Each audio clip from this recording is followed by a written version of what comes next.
this is the overview for week 4. But before we get started, I'd like to call your attention to some announcements in our classroom. The first is a reminder that we have a library review session on Monday the 29th, beginning at 7 o'clock. This is a mandatory event. There is an assignment that is linked to this.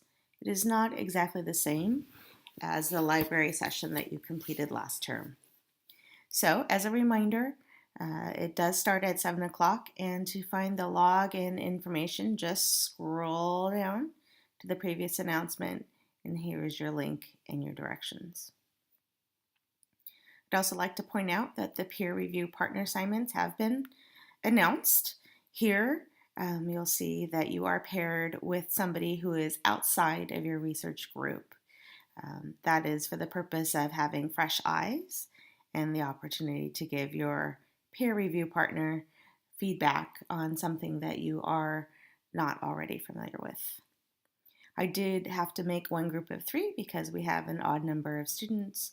For this group, Melissa, Shannon, and Cassandra, please just arrange a 3-way swap. Melissa, perhaps you would read Shannon's, Shannon, you would read Cassandra's, Cassandra, you would read Melissa's, or however you'd like to arrange that. Okay, let's go into week 4. Our learning outcomes for this week include defining and utilizing research terms appropriately, comparing and contrasting the characteristics of quantitative and qualitative research methods, and describing ways that each can be used for action research to impact school change for school improvement. Explain ways that professional reflection can be used throughout the action research process. Read, analyze, interpret, and evaluate educational research studies and journal articles for their relevancy to a teaching, learning, and/or educational administration problem of interest. Identify and articulate research problems that can be studied by a graduate student, and articulate primary and secondary research questions. Plan and design the process of implementing an action research study. Finally, plan and write a research proposal for chapters 1 through 3 in accordance with the required CUI structure for an action research paper and consistent with the format of the APA. So your tasks this week include watching the overview video, reviewing the text as needed, Hendricks chapters 3 and 4. If you choose, completing the Christian message, that is optional. Complete the self-paced lesson, and submit your individual chapter, which is 3 to 6 pages plus your references, to your peer. You're going to do this by way of the discussion board, and it will be due on Thursday. And then assignment 3 will be to review your peer's chapter and references, which will be due on Sunday. So here's a reminder of the readings. Hendricks, chapter 3 and 4, review as needed. Here is the learning module. Push play to watch.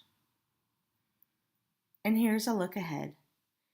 Your assignment number 4, which is chapter 1, will be due Sunday, February 11th. And chapter 5, which is your chapter 2 and references, a total of 12 to 18 pages, will be due Sunday, February 11th, 2018. Click here if you'd like to view the Christian message. There it is.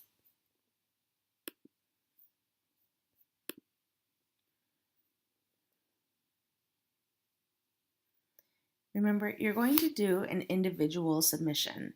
So within your research group, you are going to divvy up who will research which piece, and then you, as an individual, will have the responsibility for completing that section.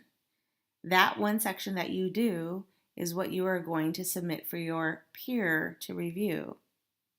You don't have to submit the entire piece between you and your partner. You only have to submit what you have written. And then as a review partner, you only have to review what your peer has written, not what their group has written.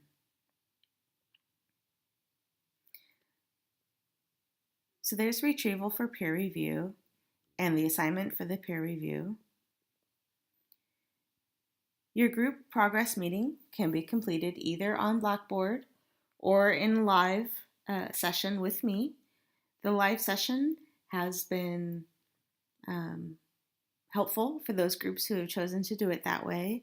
I strongly recommend it for those who are struggling with identifying the research questions or who have a long list of questions. It's easier to discuss in real time. However, it is not mandatory. And then here we have discussion. Please read and respond to each of the discussion threads for the week. Your initial responses are due on the 1st, and 2 peer responses are due by Sunday. I know you know this routine. However, I've noticed that a few of you are forgetting to do your peer responses. That's it for week 4.